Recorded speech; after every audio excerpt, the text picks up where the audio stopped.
Bonjour, bienvenue sur la chaîne YouTube de la Maison Autour de la Vie, l'espace ressources cancer du Compiègnois. Aujourd'hui, nous recevons Antoine Garriot. Tout d'abord, Antoine, merci d'avoir accepté notre invitation. Merci à toi. Avant de commencer cet entretien, je te laisse te présenter. Bonjour, je m'appelle Antoine Garriot, j'ai 29 ans, je suis ostéopathe biomécanicien depuis 5 ans et posturologue depuis 2 ans et j'exerce à la Polyclinique Saint-Côme de Compiègne. L'ostéopathie, de quoi s'agit-il ? C'est une thérapie manuelle qui a pour spécialité le traitement des troubles fonctionnels, c'est-à-dire des douleurs et ou restrictions de mobilité dont la cause ne se voit généralement pas aux examens médicaux traditionnels.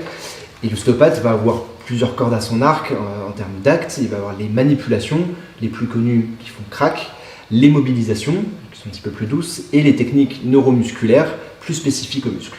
Et pour le détail, ostéopathe biomécanicien, la biomécanique apporte une expertise et une spécialité dans la prévention des gestes et postures, des accidents de travail en entreprise.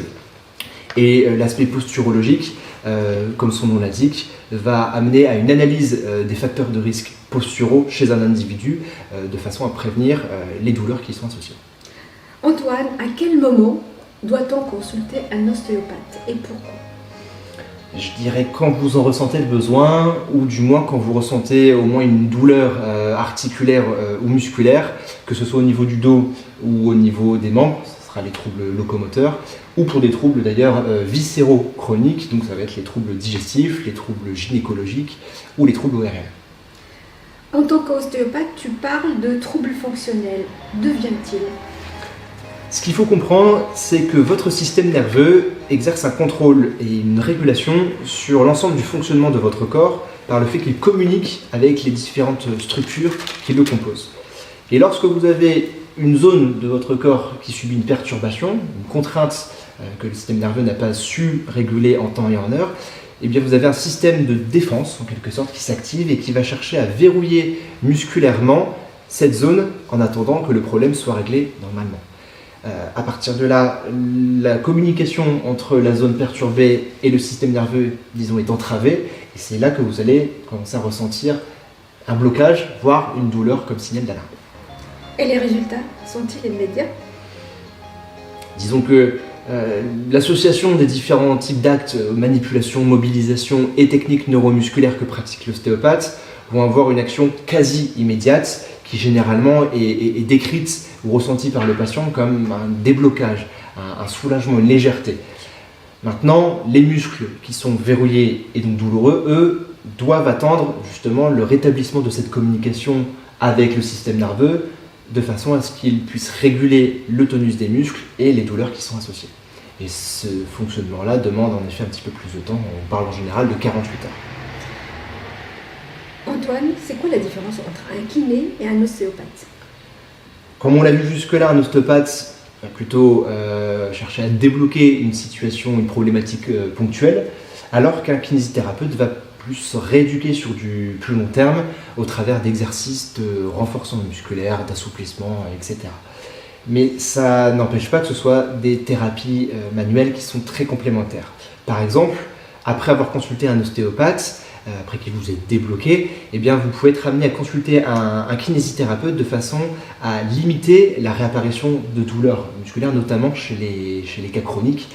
Et à l'inverse, au cours d'une rééducation chez un kiné, si un verrouillage articulaire ou musculaire venait à ralentir le traitement du kiné, eh bien, ce dernier pourrait vous inviter à consulter un ostéopathe. Donc, les deux métiers sont complémentaires. Très complémentaires, effectivement. Et la consultation d'ostéopathe est-elle remboursée ou pas ? Alors, contrairement à la kinésithérapie, l'ostéopathie n'est pas soumise à prescription médicale et n'est donc pas prise en charge par la sécurité sociale.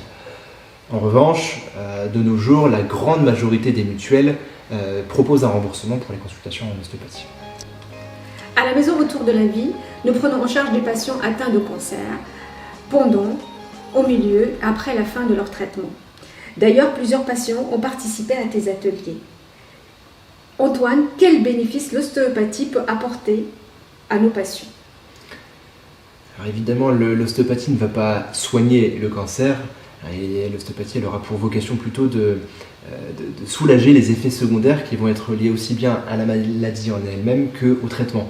Tout ce qu'on a vu jusque-là, les douleurs articulaires et musculaires, les enraidissements, les troubles viscéraux, etc.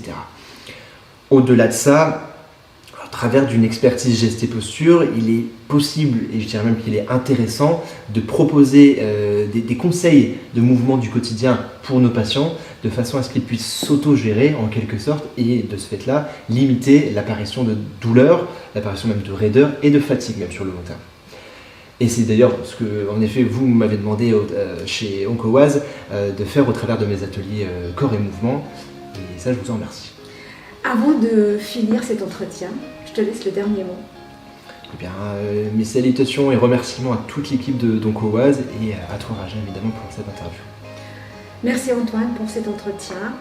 Merci à vous et à une prochaine fois pour un nouveau entretien.